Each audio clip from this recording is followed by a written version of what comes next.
You know, these guns are all dirty, and so I thought, let's get them together and shoot them one more time before I break out the cleaning supplies.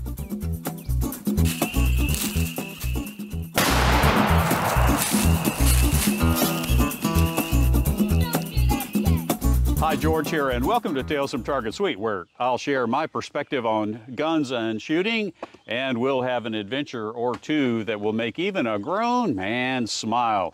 And no, I'm not going to use any of that stuff to clean these guns, but we are going to shoot every one of them.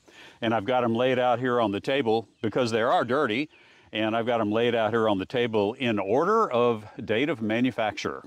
And before we get started, let me just say that later in the video, I'm going to ask you guys and girls for some help. I need some advice on what to do with this gun. All right, let's get started with the first one, and this is my Model 94 Winchester from 1955, and this one is chambered in a 32 Winchester Special, and it's a really nice version of the Model 94.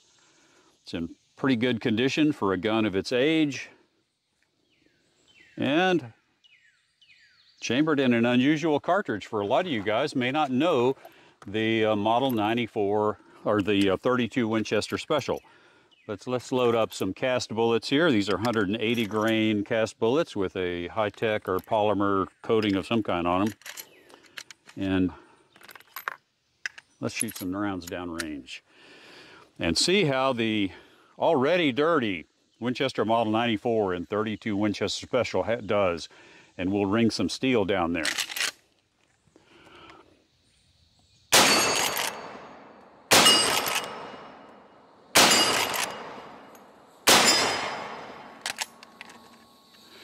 All right, now I'm going to turn the camera off and look for all that really nice Starline brass that I can't get anymore.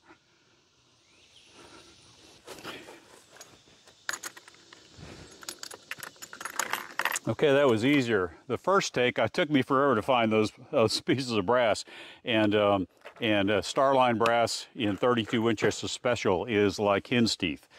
All right, the next gun that we've got that's been dirty for a while, and this is the Marlin Model 336 that I shot a deer with this past year, and I have shot it a few times since then, and so it's also dirty. And this one is from 1958 or 59. You've seen this on the channel before, and I've got some plinking loads loaded up here. These are 35 Remington, of course, and they're loaded with pistol bullets from Hornady. These are Hornady 158 grain XTPs, and so they make great plinking rounds. Marlin Model 336 from 1958.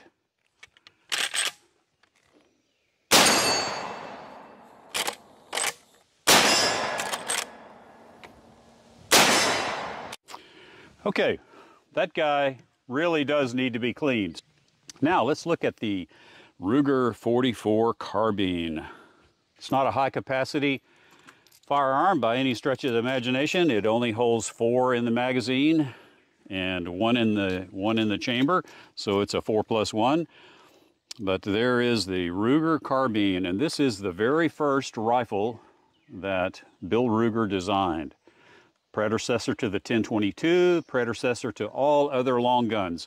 And I'm going to put a link right here that you can click on to see this gun. But I've got this rail on here because this is the gun that I use for big hunting late in the evening. And it usually wears the Pulsar Trail 2 on top of it. And so I'm just going to try to, because I can't see the sights here, I'm going to try to use the rail and see if I can hit anything without a real sight.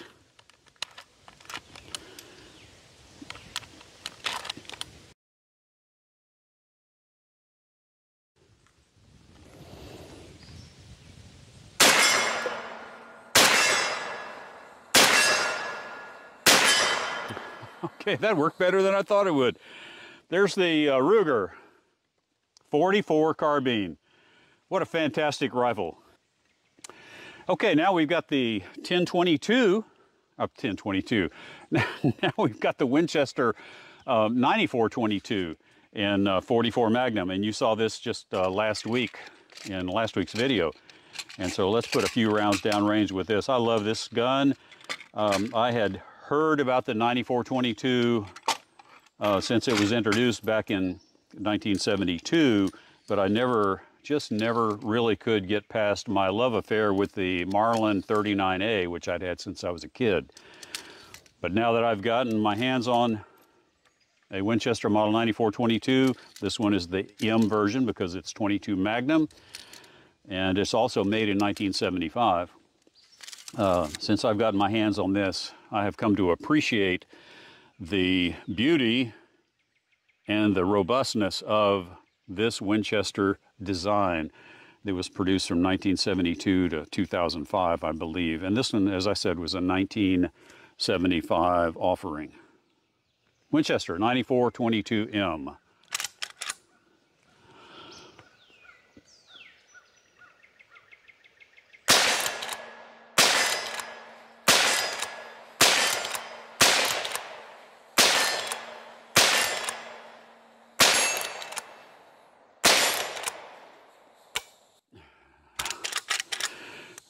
Fantastic little rifle, dirty as can be. Now we've got one more 44 Magnum we want to talk about, and this is the Winchester, the Moroku Winchester Model 1892, and it is a beautiful gun. I've had this one for about 2 years, and I've shot it quite a bit, but it's a great Winchester Model 1892. It's got dual locking lugs, ooh, and the Tang safety. I know you guys are going to love that. What a great gun. And we've got 3 of these in different calibers. The Moroku Winchester 1892 in 44 Remington Magnum. And like I said, I featured this guy here. I used this gun to compare velocity between the 18.5-inch Ruger carbine semi-auto gas-operated rifle and the 20-inch barrel lever gun. And as I recall, the velocity difference between the two was in the 2 to 3% range. So it wasn't a whole lot. All right, here we go.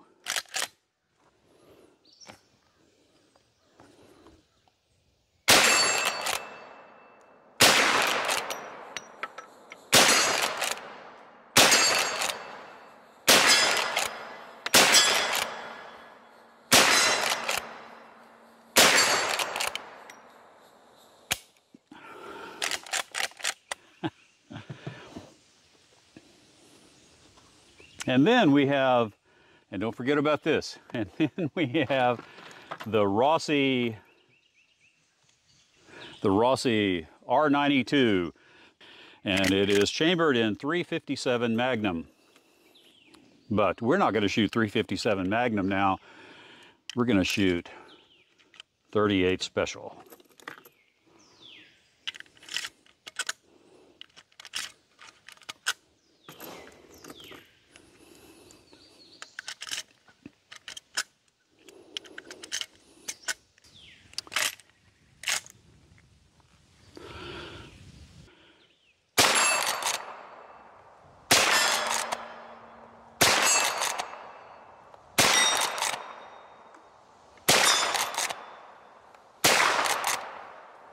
Okay, there it is, the Rossi R92, a very affordable alternative to the Winchester 1892. And let's just take a look at them. They're kind of both have fingerprints on them, but let me show you these two guns together. And the Rossi internally is a little less refined, but it is a nicely done version of the Winchester 1892.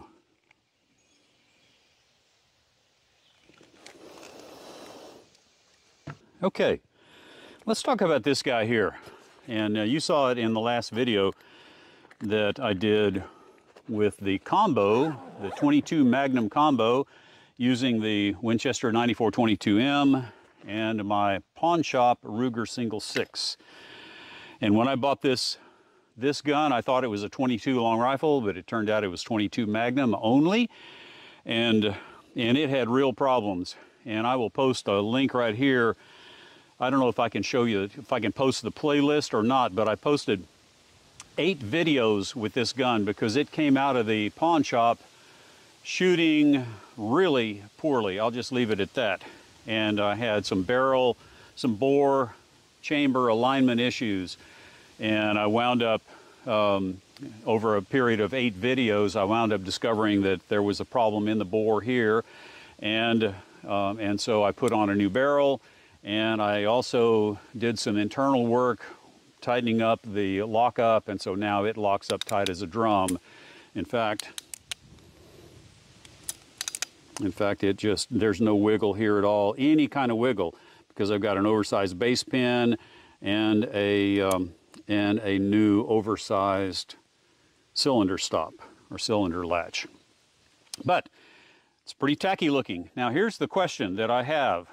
I did reach out to Ruger when I first got the gun. I sent it back to them, and they told me that the barrel was shot out and that they could not fix it.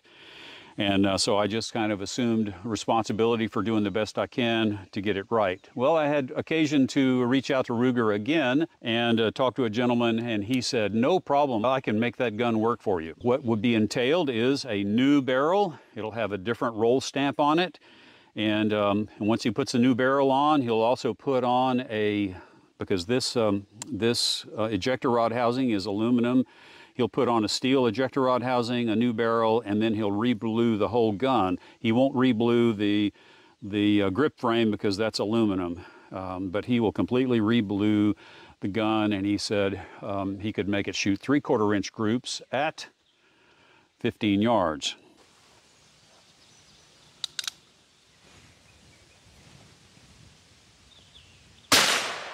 That was a hit. That was a miss. That was a hit. That was a hit. That was a hit.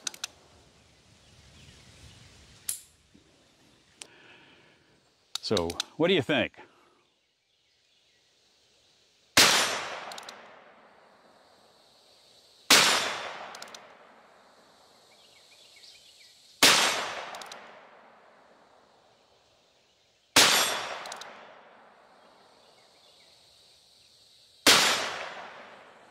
All right, 5 shots on steel at 20-something yards.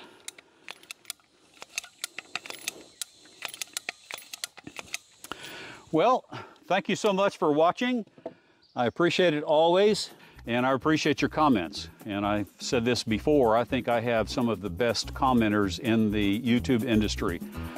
With that said, thanks for watching. Now I've got a mess to clean up and a bunch of guns to clean. And I'll see you in the next video.